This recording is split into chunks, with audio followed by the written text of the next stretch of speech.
as Gabby had mentioned, my name is Cynthia Russell. I am originally from Riverside, California, so not too far from LA. I was born and raised there, and I actually have a bachelor's degree in human communications, not in computer science. So kind of a little bit of a brief history is I was graduating from Cal State San Bernardino, and I didn't really know where I was going to get a job at. And so, so basically I reached out to my brother, William Russell, who's now, essentially a developer, but he was doing QA working at Instantly. And luckily for me, I was able to get an internship there. And I've worked with very wonderful people like Daniel and Drew, and I believe some other people that are on the line. And anyhow, from there, I basically went from intern to part-time to full-time, and then eventually to team lead for QA automation.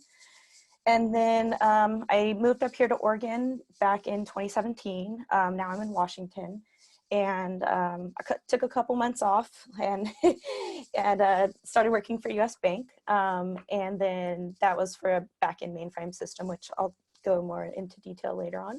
And then in February of this year, I obtained my certification, my Scrum Master certification. So that was kind of the more route that I wanted to go down. And then now, just a couple weeks ago, I got a job working for Cambia Health Solutions, which is awesome. And so they service health insurance like plans to Oregon, Washington, Utah, and Idaho. And so that's sort of like a, I guess, brief history. I'll scroll down here. And yeah, so what I wanted to get into about this whole journey, I've been working in this industry for about 6 years now, is I am a huge proponent of teams and working together, and ensuring that everybody has a fair and equal opportunity to do whatever they need to do, and learning and just essentially becoming good friends eventually at the end of the day, to a certain point. But that's why part of the reason I wanted to go down the Scrum Master route. And if anybody's ever interested in that, feel free to reach out on LinkedIn or whatnot. We can kind of build that forward.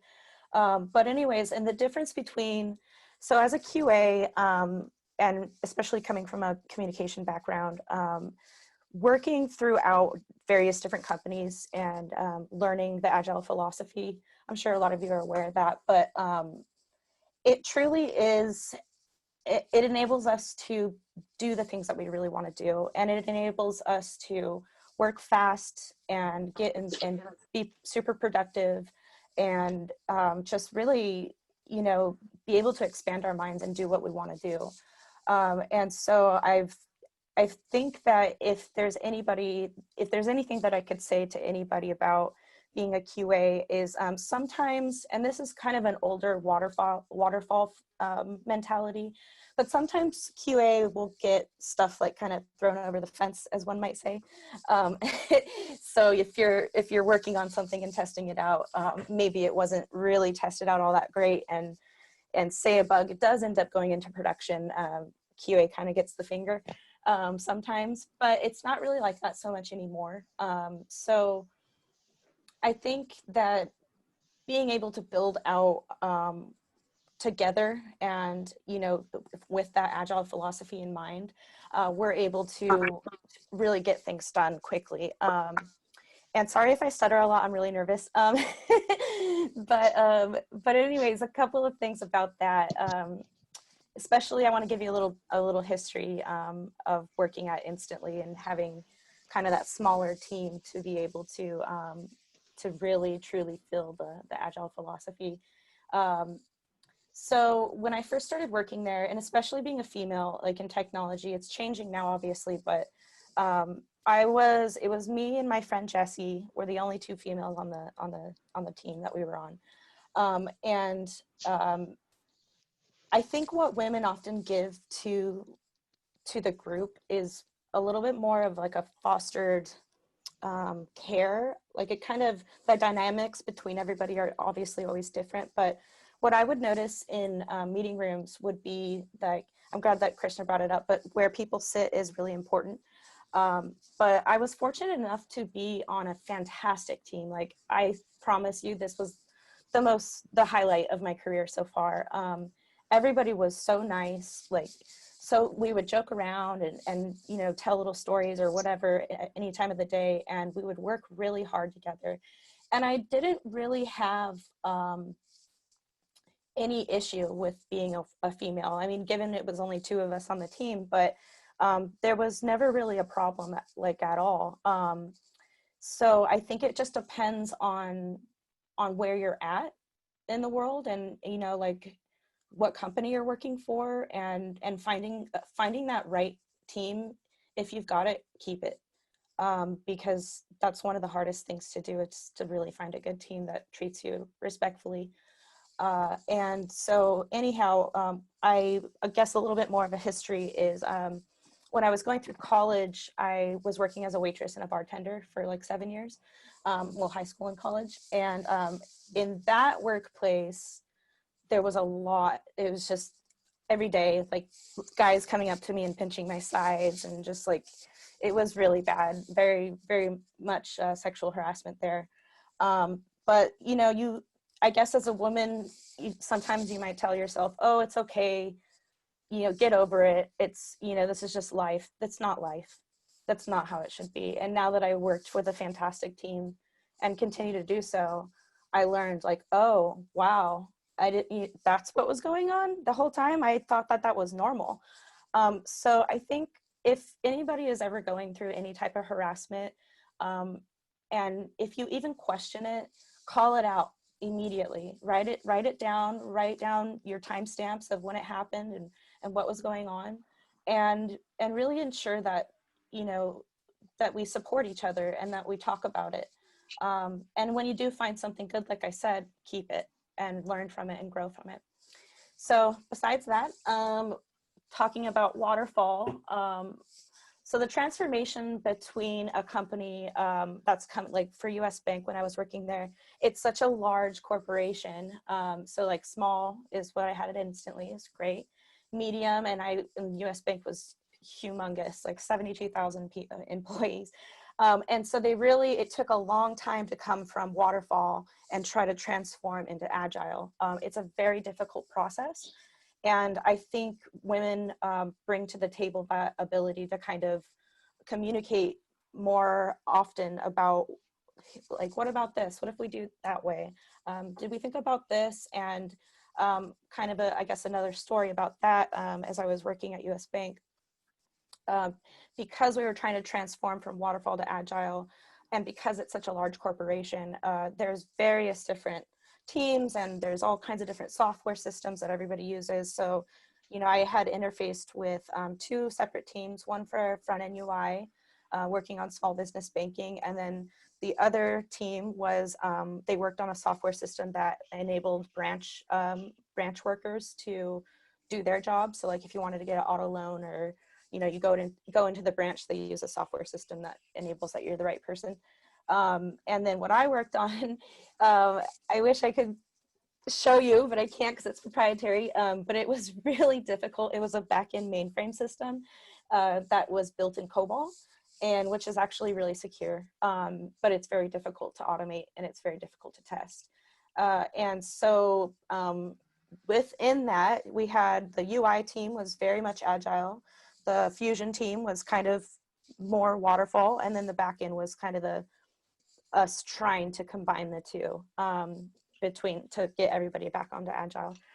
And so anyhow, I think with that communication background and being a female, it was easier for me to kind of bring people together that maybe wouldn't have had that opportunity to really do. So I, you know, slowly over time, what I'll usually do when I first start working for somewhere is get to know the team immediately, and like all their nooks and crannies, and does this person like me to Slack them at that like often, or do they not, you know, just kind of get a feel for people's personalities. And then over time, document what's going on, and everything that, you know, isn't already documented, then try to standardize. So try to get, if everybody's using different software tools, communicate and say, hey, this is the best one. This is what we can do better, and prove it, and always prove it. So that's part of a huge part of technology, is you have to be able to prove it. And you have to be honest with, with your team, with yourself, and you have to be okay with getting constructive criticism and not being angry at it. Obviously, if somebody's yelling at you, then yeah, you have to communicate about that and fix it. But if somebody tells you, hey, you didn't test this right. For example, when I was working at Instantly, and it later became Survey Sampling International, one of my great friends and teammates, Jacob, he was working on the UI. And luckily I had access to all these different software systems. So I think I put that down here. Yeah, and so anyways, sometimes QA it's siloed, like US Bank, I didn't have access to GitHub or the development code or, Kibana or stuff like that. But with Instantly, I did.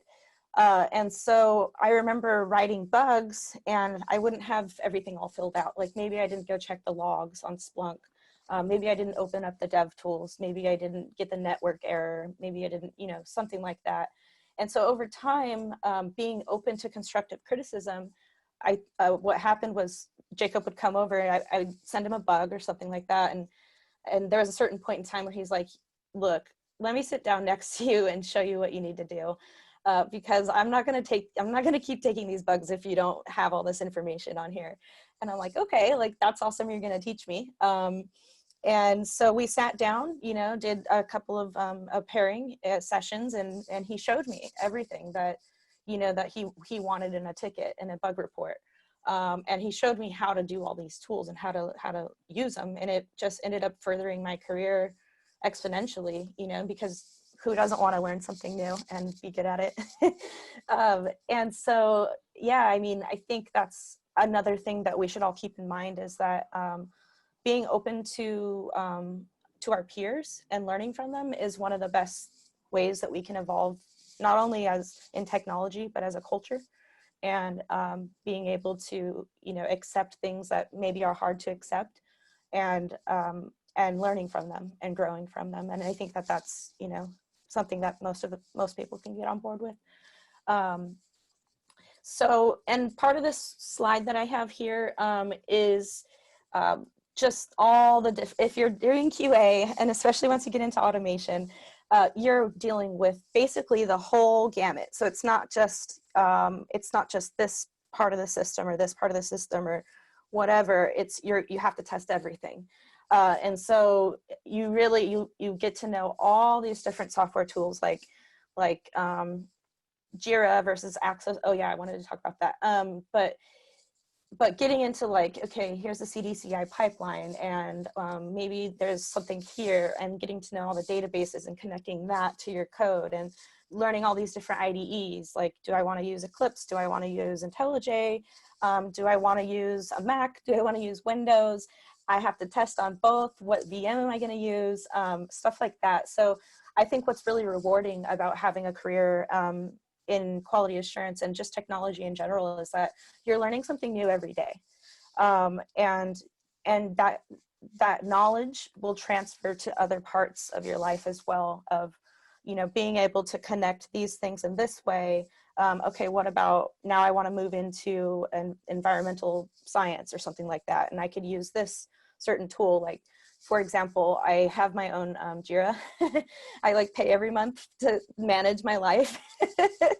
And I also have on there, I've met some different Scrum Masters on LinkedIn, and just have like little projects like, okay, so we're gonna write up some user stories, and this is what we plan to learn for this sprint or this month or whatever. And I think that's really cool. I think that's awesome that we can kind of connect on a whole different level, and be able to learn from each other. And so, yeah, and you're gonna learn too, like, depending on the person, the team that you're on, is the differences between like, what's the pitfalls or the pros and cons of each one of these software systems. And I think being a female, it's nice to be able to have real input on what your opinion matters on. Like, For Jira, I love Jira. It's my favorite. And so whatever company I go to, if they're using a different one, I'll like lay out all these different pros and cons for the software system that they're using. And I'm like, now here's Jira. This is awesome, right? And they're like, yeah. And it's cool because you can really, you know, as a female, change a whole culture, a whole, you know, company's mindset of what tool they want to use. And that in turn, whatever software system that you do use really does change the team dynamic. You know, what's easier, what's not.